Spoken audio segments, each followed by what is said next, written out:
For 70 years, the Israelites have been in captivity in the land of Babylon, and now God was allowing them to go home. Thus begins the book of Ezra. Ezra is concerned for the people of God, and he comes in telling them it is time to rebuild the temple.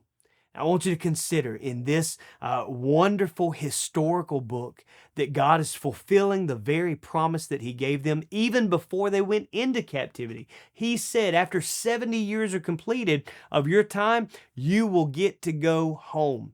But they go home to a place of ruin. The reason Ezra is so important, this historical book, is because God is showing them that you have a responsibility, that this rebuilding of the temple is going to be more spiritual than just physical. That yes, you're going to take bricks and you're going to take materials and rebuild the house of worship, but even more than that, your heart of worship is what matters. And so the book of Ezra gives us not only physical descriptions, but also spiritual lessons.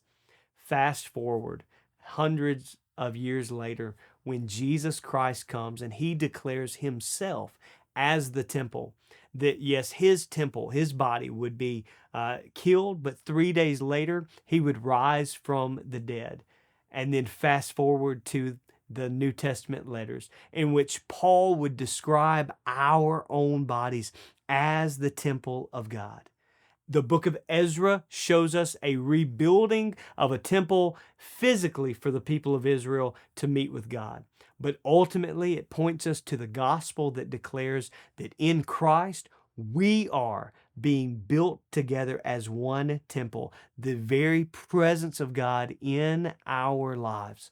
So, what if we only had the book of Ezra as the Old Testament? Could we see the gospel?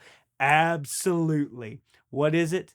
It's a depiction of a people, God's people, coming out of captivity, out of bondage, into a land to build a temple of worship. What is the gospel? God's people coming out of the bondage of sin into a land prepared for us to be the temple of God, the presence of God in this world. How does that happen? The death, burial, resurrection of Jesus Christ. And my prayer is that you would see the book of Ezra as a gospel-centered book.